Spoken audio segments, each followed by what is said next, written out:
अच्छा, जिसके बच्चे नहीं होते ना उसको लोग बड़ा ताना मारते, लेकिन देखो कभी किसी को ताना नहीं मारना चाहिए, कभी किसी को गलत शब्दों का प्रयोग नहीं करना चाहिए। आपने किसी को अंधा कह दिया और अंधा कह के हंस दिया, देखो इसकी आंखें फूटी हैं, बस थोड़ा इंतजार कर लो, तुम भी जल्दी अंधे हो जाओगे। ईश्वर का न्याय है। आपको यकीन ना हो तो किसी को अंधा कह के देख लीजिएगा, बहुत जल्दी आपकी आंखें फूट जाएंगी। हंस दीजिए किसी को देख के, आप, ईश्वर का न्याय है। आप किसी लंगड़े को देख के हंस दीजिए जरा, ईश्वर तुरंत इस चीज को नोट कर लेते हैं, तुम भी जल्दी लंगड़े हो जाओगे। आप किसी महिला को यह कह दीजिए तू तो बांझ है बांझ, बस ये कह दिया ना तुमने, और तुम्हारे कहने से वो रो पड़ी, दुखी हुई, तुम्हारे पीढ़ी में, तुम्हारे आने वाले पीढ़ी में, तुम्हारी आंखों के सामने तुम्हारी परिवार, तुम्हारे घर में कोई ना कोई बांझ होगा। क्यों होगा? तुमने कहा है। जिन शब्दों का प्रयोग हम दूसरों के लिए करते हैं वही शब्द घूम फिर के हमारे जीवन में आ जाते हैं। आपने किसी को एक थप्पड़ मार दिया, गाल में मार दो, किसी को एक जोर से मार देना, घूम फिर के लौट के कितना भी समय लग जाए, महीना लगे, साल लगे, 10 साल लगे, तुमने किसी के गाल में थप्पड़ मारा था, इसी शरीर में, इसी जिंदगी में तुम्हारे गाल में कोई ना कोई थप्पड़ जरूर मारेगा, भले सालों लग जाएं, मारेगा जरूर कोई। ये ईश्वर का न्याय है। क्या बताएं, पृथ्वी गोल है। आप कुएं में झांक करके कहिए राम, तो अंदर से आवाज क्या आएगी? गूंजती है ना कुएं में। कुएं में आप जरा बोल दो राम, तो तुरंत वापस क्या आएगा? और गाली दे दो, आपने कह दिया तेरा नाश हो जाए, तो अंदर से भी आवाज तुरंत आएगी। हाँ या ना? कह दो तुम किसी को कि तेरा नाश हो जाए, ये तुम सोचते रहते हो ना किसी के बारे में बुरा बुरा, ना सोचा करो, ना बोला करो, बहुत मायने रखती हैं ये बातें। आप में से 95% लोग केवल इसलिए दुखी हैं क्योंकि आप औरों को दुख देते हैं। जब औरों को दुखी किया है तो वही उनका दुख घूम फिर के आपके पास किसी ना किसी के द्वारा आ जाता है, और आप ही स्वयं दुखी होते हैं क्योंकि आपने कभी दुख दिया है। अरे भैया, पेड़ बोए बबूल का, आगे आप बोलो, पेड़ बोए बबूल का, आम कहां से आए? जो बोया है वही तो काटेगा। तुमने किसी को अंधा कहा है, तुम्हारी भी फूटेंगी। तुमने किसी को लंगड़ा कहा, तुम्हारे भी टांग टूटेगी। तुमने किसी को बांझ कहा, तैयार रहना, तुम्हारे वंश में कोई ना कोई बांझ होगा। तुमने कहा है ना, मजे उड़ाए ना, अरे इसके तो बच्चे नहीं है, ये तो बांझ है। ठीक है, ईश्वर सुन रहे हैं, जब खुद पे पड़ेगी तो ना रोने लग जाना। दूसरों को कहने में बड़ा मजा आता, दूसरों की हंसी उड़ाने बड़ा सुख मिलता है, दूसरों का अपमान करने में बड़ा अच्छा लगता है, और खुद पे गुजरती है, रोते हो, काहे रो रहे हो? कहने में तो बड़ा मजा आया रहा। इसलिए किसी का अपमान ना किया करो। किसी स्त्री को आप कह देंगे कि तू बांझ है, सोचो उसको कितना बुरा लगेगा। अरे नहीं हो रहे हैं उसको बच्चे, इसमें उसकी क्या गलती है? क्यों, क्या गलती है? ईश्वर का विधान है नहीं देना ईश्वर को। तुम काहे कह कह के पापी बन रहे हो? कह देने से तुम्हें कौन सा करोड़पति तुम बन जाओगे, लखपति हो जाओगे, पैसे मिल जाएंगे तुम्हें। किसी का दुख देखकर दुखी होना तो इंसानियत है, पर किसी के दुख में हंसना सबसे बड़ा पाप है। किसी की विपत्ति देखकर आप हंसें, इससे बड़ा भी कोई पाप नहीं है। इसलिए कदापि मनसा वाचा कर्मणा, मन से वाणी से कभी पाप ना करो। मन से भी हम ना सोचें कि तुम्हारा बुरा हो जाए, वाणी से भी ना बोलें कि तुम्हारा बुरा। हे भगवान, मैं भले गरीबी में रहूं पर मैं सबके लिए यही दुआएं करता रहूं कि हे विधाता, सब सुखी रहें, सब सुखी रहें, सब निरोगी रहें, सब प्रसन्न रहें।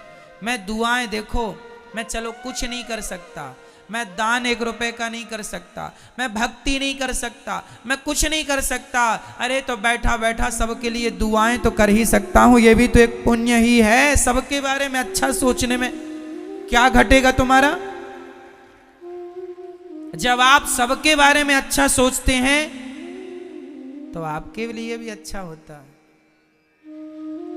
जब आप सबको इत्र लगाते हैं तो आप मत लगाइए अपने आप को, लेकिन सबको इत्र लगाते लगाते अपने आप आपके हाथों में खुशबू समा जाती है। उसी प्रकार सबके जीवन में खुशियां बांटते बांटते, खुशियां देते देते, जो सबको खुशियां देता है उसको खुशियां देते देते उसकी झोली में खुद खुशियां भर जाती हैं, खुशियों से, खुशियों की खुशबू से भर जाता है। और मैं आपको कांटे चुभाता रहूं, मैं कांटे आपको चुभाता रहूं और आपके रास्तों में कांटे बिछाता रहूं, तो उनमें से कुछ कांटे मुझे भी जरूर चुभेंगे, हाँ या ना? मैं आपके रास्तों में कांटे बिछाऊं तो ऐसा हो ही नहीं सकता कि आपको 2-4 कांटे ना चुभ जाएं। हाँ, फिर कांटे दूसरों के लिए बिछाते हो तो उसे चुभेंगे बाद में, बिछाते वक्त तुम्हें चुभेंगे पहले। इसलिए आज के बाद ये गलती बिल्कुल ना हो। हे विधाता, सर्वे भवन्तु सुखिनः, बोलो हे नाथ, सब सुखी रहें, सब निरोगी रहें, सब प्रसन्न रहें। मेरे हिस्से की खुशियां भी विधाता उन दुखियों में बांट दो जिन्हें खुशियों की जरूरत है, उन्हें दे दो जिन्हें इन खुशियों की जरूरत है। अरे सबकी खुशी में ही, सबकी प्रसन्नता में ही मेरी प्रसन्नता है, सबके सम्मान में ही मेरा सम्मान है। मैं आपका सम्मान करूंगा, इसमें मेरा भी तो सम्मान होगा। लेकिन आप उल्टा करते हैं, आपको लगता मैं इसका अपमान करूंगा तो मैं ज्यादा फेमस हो जाऊं। ना जी, गंदी सोचें त्याग दो, सदा अच्छा सोचो, सबके लिए अच्छा सोचो, पति के लिए, पत्नी के लिए, पुत्र के लिए, माँ के लिए, बाप के लिए, पड़ोसी के लिए, रिश्तेदारों के लिए। क्या पैसा लग रहा? मैं आपके बारे में अच्छा सोच रहा हूं, इसमें क्या खर्चा लग रहा है मेरा? मैं चाहता हूं भारत का मजदूर भी करोड़पति बन जाए, इसमें मेरा क्या खर्चा लगा? मैं चाहता हूं आपके पास भगवान सब कुछ दें, गाड़ी दें, बंगला दें और साथ में आपकी सद्बुद्धि दें आपको, इसमें क्या खर्चा लगा मेरा? मैंने आपको दुआएं दे दी कि आपके पास भगवान आपकी सारी इच्छाएं मुरादें पूरी करें और आपकी बुद्धि भी पवित्र हो, इसमें क्या खर्चा लगा? कह दो ना मेरी माँ ऐसा। मैंने गलती की है, सामने कोई गलती किया है, आपकी बहू ने, सास ने, पति ने, पत्नी ने, बेटा ने, बेटी ने, पड़ोसी ने, रिश्ते, गलती की है, सॉरी कह रहा, माफ कर दो, इतनी देर ना लगाओ, माफ कर दो, गले लगाओ सबको। राह में आए जो दीन दुखी, सबको गले से लगाते चलो प्रेम की गंगा। अब तुम सोचो किसी महिला को कह दो कि तू तो बांझ है, तेरा तो मुंह देखने का भी धर्म नहीं। अरे राम राम राम, इससे बड़ी कोई गाली हो सकती है? इससे बड़ा कोई तिरस्कार, अपमान हो सकता है? तो तुमने ये तिरस्कार किसी का कर दिया तो तुम्हें कौन सा धन मिल गया? मुझे तुम खुश हो गई ना आज? आज तो तुम्हें स्वर्ग मिल जाएगा। तुमने किसी का अपमान कर दिया, कह दिया, थोड़ी देर बिना बोले रह नहीं सकती हो? अगले जन्म में लिख लो स्टाम्प में, गूंगी बन के पैदा होगी तुम, गूंगी। दिया तो है ईश्वर ने तुम्हें इस जन्म में मुंह, लेकिन तुम जहर उगल रही हो। दिया है ना तुम्हें मुंह, इसलिए दिया है कि तुम किसी को भी कुछ भी बोल दो। तेरे तो मुंह देखने का धर्म नहीं है, गूंगी बनोगी, गूंगी। ये जवान, ये जिह्वा, ये हमारे तुम्हारे बाप की नहीं है, परमात्मा का दिया प्रसाद है। अच्छे शब्द बोलो, सबके लिए अच्छा सोचो, अच्छा बोलो। तुम्हारी और हमारी जबान नहीं है, तुम्हारी हमारी होती तो फिर कुछ लोग गूंगे क्यों हैं? पैरालाइसिस हो जाता है तो क्यों आदमी गूंगा हो जाता, क्यों नहीं बोल पाता? जेवा तो है, बोल भाई, काहे नहीं बोलता? मेरी मां, इस जेहवा को अपनी ना मान लेना, ये ईश्वर का प्रसाद। मैं बोल रहा हूं अपने बल से नहीं, ये तो ईश्वर का, मेरे श्याम सुंदर की कृपा है, मेरे लक्ष्मी नारायण की कृपा है कि मैं बोल पा रहा हूं। नहीं मेरे जैसा गूंगा कौन है? मुंह कम करोति वाचालम। मेरी औकात नहीं कि मैं एक शब्द भी बोल सकूं। कई बार मैं कथा सुनाते सुनाते मैंने देखा, एक बार बहुत वर्षों पुरानी बात है, मैं बोलने को तरस गया था, मेरा कंठ अवरुद्ध हो गया था, मेरे मुंह से एक शब्द नहीं निकल रहा था, बोलना चाहता था फिर भी नहीं निकल रहा था। मेरी सारी अकड़ घुस गई कि देखो, जो इंसान अकड़ करता है कि मैं बोलता हूं, समझ में आ गया कि मैं अपने बल से नहीं बोल रहा हूं, भगवान बुला रहे। मैं अपने बल से नहीं देख रहा हूं, भगवान दिखा रहे हैं। नहीं तुम्हारी आंखें हैं, नसें सूख, डॉक्टर कहते हैं नसें सूख गई। अभी मेरे सामने 2-3 दिन पहले एक बहन मेरे सामने आई, उनकी आंखें बिल्कुल काम नहीं कर रही थी, बिल्कुल नहीं दिख रहा था। डॉक्टर, मैंने कहा डॉक्टर को दिखाया, डॉक्टर बोले कि दुनिया में इसका कोई इलाज ही नहीं है, नसें पूरी सूख गई हैं। फिर नसें सूख गई हैं, ये तुम्हारे हाथ में है कि मेरे हाथ में है? किसके? फिर ईश्वर के हाथ में। पंगा ना लो मेरी मां, सीधे सीधे रहो, अच्छे से इंसानों की तरह, मीठे शब्द बोल लो, प्यार दे दो, प्यार ले लो। क्यों नफरत, घृणा, ईर्ष्या, द्वेष रखी हो? क्या मिल रहा है तुम्हें? तुम किसी का नुकसान नहीं कर रही हो। ये अनिरुद्धाचार्य, मैं यदि बैठकर आपके बारे में बुरा सोचूं और आपके बारे में गलत सोचूं तो आपका कब होगा ये तो ईश्वर जानते, मेरा पहले हो जाएगा। मत पांव में कुल्हाड़ी मारो मेरी मां। रोज सवेरे बैठा करो भगवान के आगे और ये कहा करो कि हे नाथ, सब सुखी रहें, सब प्रसन्न रहें, सब खुश रहें विधाता, और मैं सदा आपके चरणों की सेवा में लगी रहूं या लगा रहूं बस। किसी स्त्री को पुत्र नहीं हो रहा है, इसमें उसका कोई दोष नहीं है। बेटा तो मीराबाई का भी नहीं था, तो मीरा का क्या दोष है बता दो? है मीरा का कोई दोष? बेटा तो यशोदा माता का भी नहीं था, नाम था, नाम यदि बेटा था यशोदा मां को तो नाम बताओ। भगवान कृष्ण माता देवकी के बेटे थे, यशोदा मां ने जन्म नहीं दिया था, हाँ या ना? बेटा तो बहुतों को नहीं है। ये कितनी गंदी थिंकिंग, गलत सोच लोगों ने रखी है कि बेटा है तो ही वो लोग उस महिला को ठीक ठीक समझते हैं। अरे ना मेरी माँ, बिना बेटों की महिला भी समाज में वंदनीय है। उनमें से एक महिला है मीराबाई, जिसके बेटा नहीं था। अरे जिसने भगवान को पा लिया उसे बेटे की जरूरत ही नहीं है। बताओ, मीराबाई के बेटा था तो नाम बताओ। और समाज में आज वो वंदनीय है कि नहीं, पूज्य है कि नहीं? और तुम बेटों के पीछे भाग रही हो। तो 25-30 पैदा कर लेना तो क्या हो जाएगा? कर लो पैदा।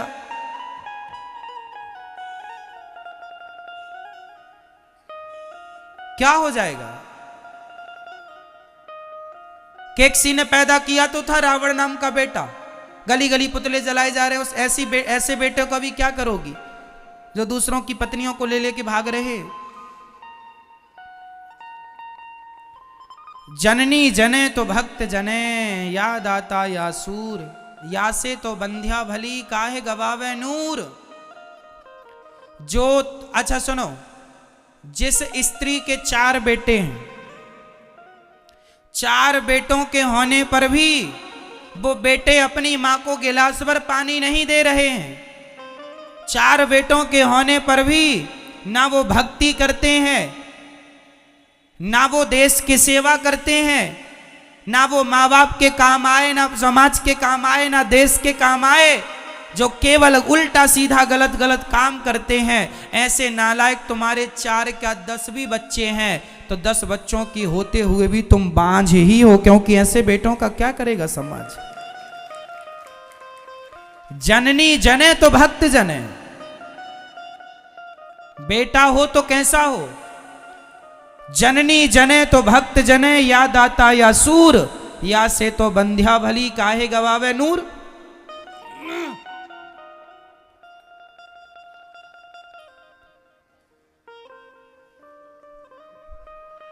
इसलिए किसके बेटा है किसके बेटा नहीं है ये कोई मुद्दा ही नहीं है। मुद्दा ये है कि किसके अंदर कितना भगवान से प्रेम है और किसके अंदर कितना प्रेम नहीं है। किसी के अंदर भगवान से प्रेम नहीं है तो उसके अंदर प्रेम जगाओ ताकि भगवान में लगे। आप और मैं 10-10 बच्चे भी पालूं तो क्या मिल जाएगा। अरे यहां बच्चे पैदा करने नहीं आए, बच्चे तो सुअर भी पैदा करने में लगे हैं, एक संग थोक में पैदा हो जाते हैं। और तुमने भी बच्चे पैदा किए, कुत्ते बिल्ली भी बच्चे पैदा करने में लगे हैं। तुम तो इंसान हो, तुम्हें तो अक्ल है। कुत्ता बिल्ली तो जानवर ही है, जानवर होके भी वो बच्चे पैदा कर लेते हैं। बच्चे पैदा करने का ज्ञान तो कुत्ता बिल्ली को भी है और तुम भी बच्चे पैदा कर रहे हो। तो यहाँ बच्चे पैदा करने नहीं आए। कुत्ता बिल्ली के शरीर से भगवान को नहीं पाया जा सकता, पर मनुष्य के शरीर से भगवान को पाया जा सकता। इसलिए उद्देश्य है भगवत प्राप्ति, ना कि बच्चे को पाना। बच्चा ठीक है कि विवाह है तो गृहस्थी में एक बच्चा हो जाए, 2 हो जाएं, ठीक है। जो धर्म की सेवा करें, समाज की सेवा, ऐसे बच्चे तो अच्छे हैं। पर लादेन जैसा बेटा, अब लादेन की मां तो घोर नरक जाएगी, क्योंकि उसके बेटे ने तो निर्दोष लाखों को मारा है। तो दोष उसी को लगेगा, तूने ऐसा बेटा पैदा क्यों किया था, तो संस्कार क्यों नहीं दिया। अब तू भी भोग, तेरा बेटा तो नरक जाएगा, तू भी जाएगी। और ध्रुव जी महाराज स्वर्ग गए, बैकुंठ गए तो अकेले नहीं गए, अपनी मां को भी भगवान के धाम लेके गए। बेटा अच्छा होगा तो उसकी मां भी अच्छे लोक में जाएगी, बेटा बुरा तो बेटे की मां भी बुरे लोक में नरक जाएगी। इसलिए किसी के बेटा नहीं है उसका अपमान बिल्कुल ना करो, अनादर ना करो। अच्छे से भगवान सब देखते हैं, कोई बहरे नहीं है। लाख आंख से देख रहा है तुझे देखने वाला, सब देख रहे हैं, सब सुन रहे हैं। ठीक ठीक से रहो। और जिन माताओं को बेटा नहीं होता, मैं उनसे हाथ जोड़ के कहता हूं, आप रोया ना करो कि बेटा नहीं है महाराज, बेटा नहीं है। अरे भाई क्या करोगी बेटा पाकर। गौरी गोपाल वृद्धाश्रम में हमारी माताएं हैं तो बेटे हैं उनके, किसी के 2, किसी के 4, किसी के 6 गिलास भर पानी नहीं है उनके पास के माँ को पिला दें। होता तो माँ यहाँ क्यों आती गौरी गोपाल वृद्धाश्रम में, बताओ। फिर मत रोया करो कि बेटा नहीं है। रोना ही है तो बेटे के नाम के आंसू नहीं, रोना ही है तो मीरा की तरह भगवान के लिए रोया जाए कि प्रभु कब मिलोगे, कब दर्शन दोगे। ये शरीर बीत रहा है, उम्र बीत रही है, पता नहीं कब मौत आ जाए गोविंद, कब मिलोगे, कब पाऊंगी मैं आपको, कब पाऊंगा मैं आपको। रोना ही है तो नरसिंह मेहता बन के रो लो, रोना ही है तो तुलसीदास सूरदास बन के रो लो, भगवान के लिए रो लो। क्या तुम बच्चों के लिए रोने के लिए बैठ गए। रो ही रहे हैं, सब रो रहे हैं बच्चों के लिए। जिनके नहीं है वो भी रो रहे हैं और जिनके हैं वो भी रो रहे हैं तो नालायक निकल गए तो रोना है, और नहीं हुए तो भी लोग रो रहे हैं। मत रोइए बेटा बेटी के नाम पर, बहा लीजिए आंसू भगवान के लिए। जो आंसू भगवान के लिए बहते हैं वो आंसू पवित्र होते हैं। मुझे बताओ कि गोपियों के बेटा बेटी का नाम क्या था। बताओ क्या नाम था बेटा बेटियों का? गोपियों के बेटा बेटियों का कहीं इतिहास नहीं है। गोपियों के बेटा बेटी का इतिहास तो नहीं है, पर गोपियों के प्रेम का इतिहास भरा पड़ा है पुराणों में। प्रेम हो तो गोपियों जैसा, प्रेम हो तो गोपियों जैसा। क्या करोगे? भगवान करें आपको बेटा हो बेटी हो, खूब परिवार बढ़े, पर नहीं